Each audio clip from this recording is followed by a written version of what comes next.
Okay, so this is chapter 8, the infection process.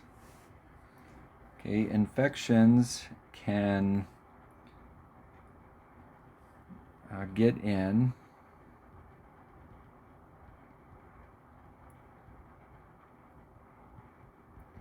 through the skin, and they can get in through mucous membranes.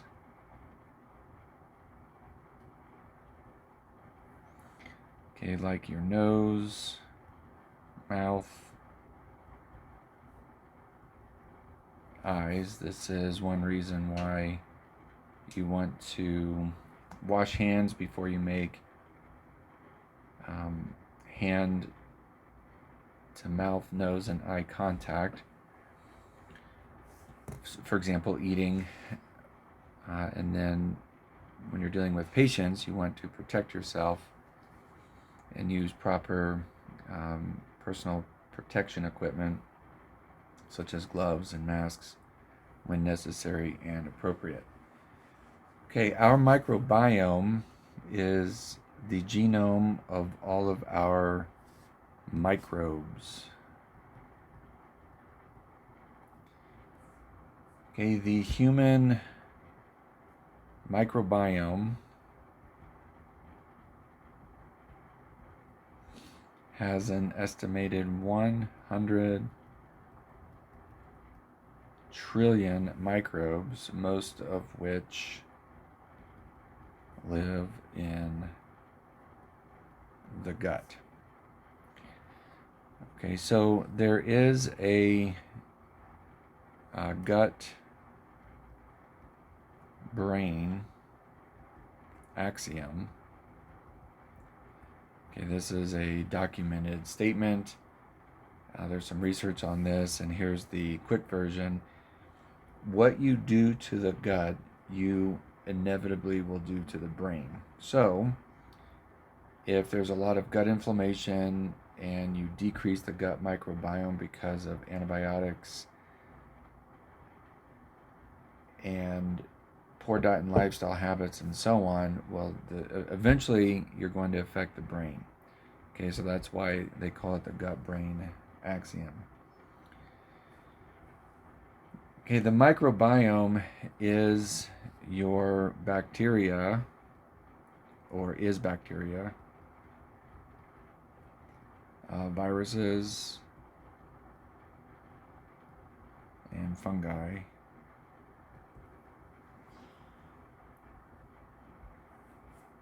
Okay, studies show that the human microbiome has about 3.3 million protein encoded genes. Okay, the human is about 23,000 genes. Okay, so clearly we have a lot more in the microbiome than we do actually as our human genes. Okay, the gut microbiome helps with protection against pathogens. Okay, so this picture here is showing you the simple columnar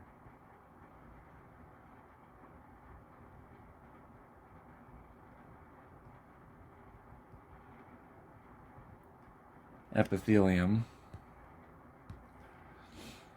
Okay, and this is found in your gut. And what you want, and they're trying to show it here, what you want is for there to be tight junctions. Okay.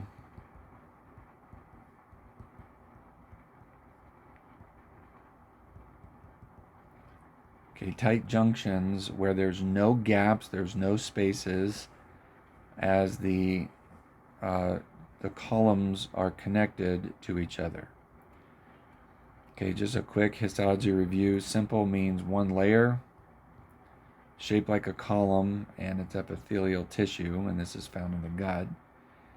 And this red thing here, they are representing that as a pathogen. Now, you do not want the pathogens to leak outside of the GI system. You want them to stay contained within those tubes. If they leak out, that's called leaky gut. Okay, that means the pathogen will leak through and then it slips into the bloodstream and circulates throughout the body, and that creates an inflammatory response. Okay, we'll talk more about that later. But this is one of the defenses. Our gut microbiome helps protect against pathogens. Okay, another thing is it synthesizes some of our vitamins. So vitamin K and B12 is a gut function. Okay, so the healthier your gut, the better your body will be at synthesizing vitamins. Okay, immune development are about 60 to 80% of your immune system comes from the gut. All right, so the typical American practices immune suppressing techniques, okay, and the way they do that is by what they eat. Very inflammatory foods. Unfortunately, as a country, we consume way too many antibiotics, and that decreases the gut microbiome and therefore decreases your immune system. Okay, so the healthier your gut, the stronger your immune system is going to be. Okay, a fourth thing is the promotion of intestinal angiogenesis. So your body's ability to create new blood or blood vessels. The promotion of fat storage. Okay, so fat gets bad press in our culture, but we do need healthy fats. Okay, like avocados would be an example, cashews would be an example, olive oil would be an example of a healthy fat. Okay, so fat storage on one hand can be simply because of too many calories and not enough caloric expenditure. So that's one area of development of fat storage. Another area is because of a response to inflammation. Okay, what people don't realize is that when you consume something, your body, one of the ways it actually tries to detoxify it is it wraps it in fat and then stores it.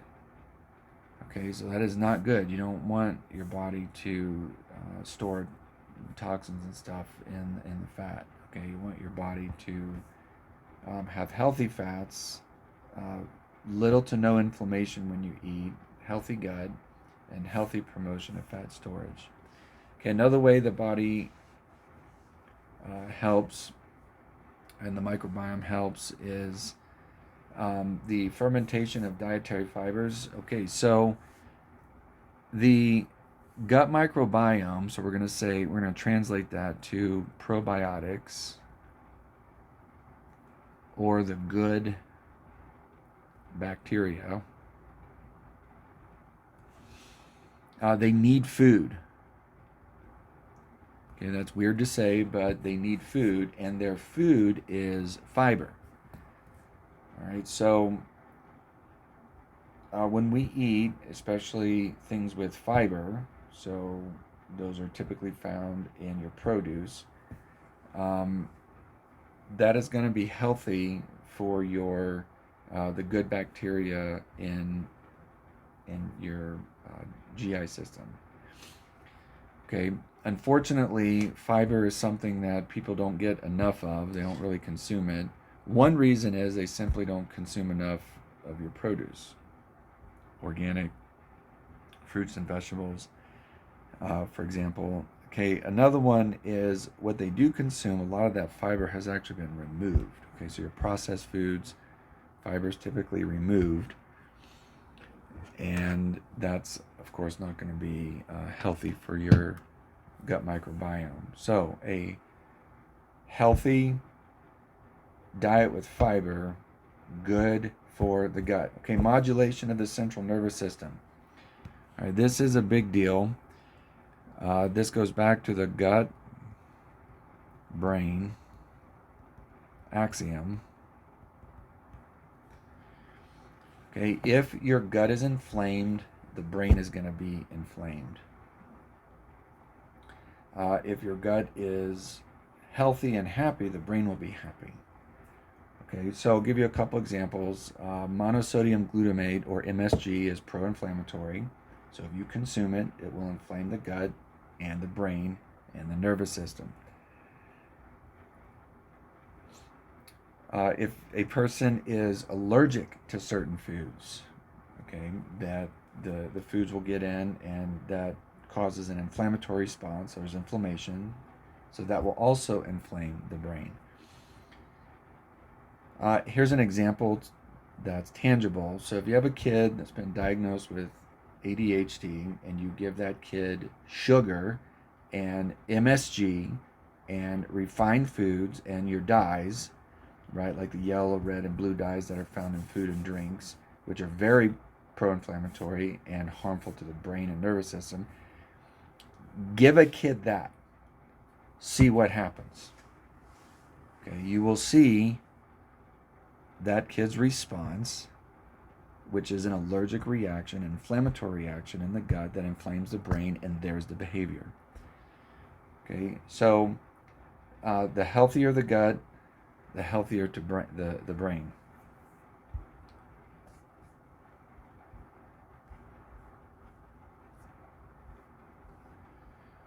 Okay, the microbiome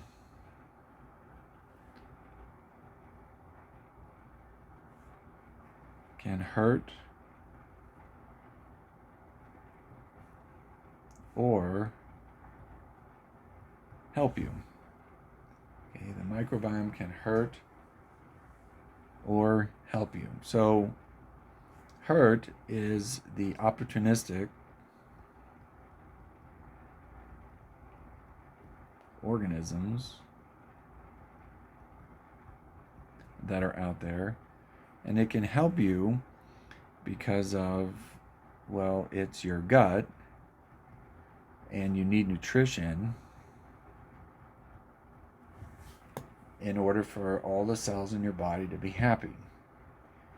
Okay, so healthy diet, lowering inflammation, functional nutrition, and all that is through the microbiome are going to help you. Okay, pathogens are everywhere. So they're found in hospitals, in food, water, animals, humans, objects, like inanimate objects like door handles, things like that, right? So there's pathogens everywhere. Okay, your skin is part of your immune system, so if there's no break in the skin, chances are you're going to be okay. If you do have a break in the skin, of course, chances for infection go up. So you do have a barrier. So it's okay to grab a door handle and open it and enter into the building. But at the same time, before you put your hands into your mouth, you just want to wash them.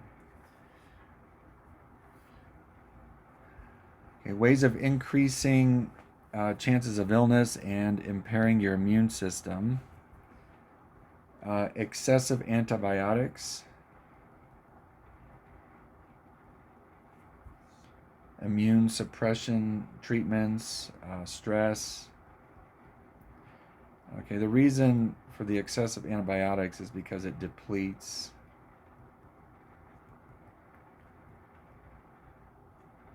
the good bacteria, which will throw off your gut microbiome, which all those things we talked about earlier, you start to hurt the brain, hurt your ability to absorb nutrients. Poor diet and lifestyle. Okay, genetics, epigenetics, environmental toxins, age, chronic illness, geographic location. These are some of the things that can increase your chance of illness or impair your immune system. Okay, so with poor diet and lifestyle, that's obviously a big one. And that could be anywhere from not getting enough sleep, smoking, drinking, poor nutrition, excessive stress, and so on. Okay, that will catch up to a person over time. All right, microorganism and host interaction. Okay, there's transient microorganisms, and what this does is it's transient, so it enters the host, just passes through, and has little to no consequence. Okay, a commensal microorganism, this is a normal inhabitant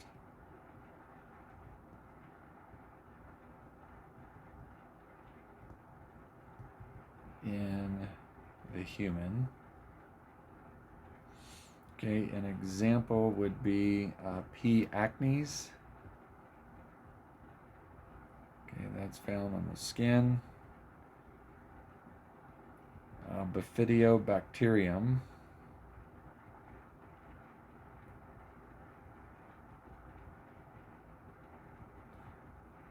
Is found in the gut.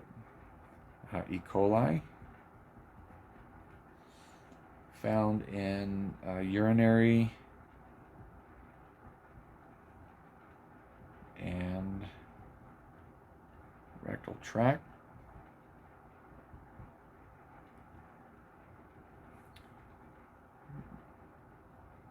Okay, believe it or not, the presence of E. coli is actually an okay thing. Consider a normal flora. Okay, a pathogen can cause disease. A pathogen can cause disease. It's spread by a fomite or any object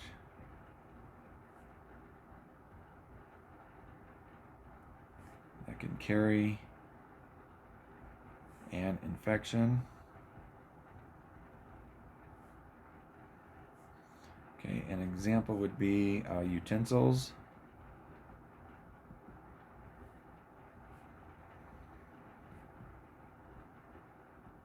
door handles, and etc.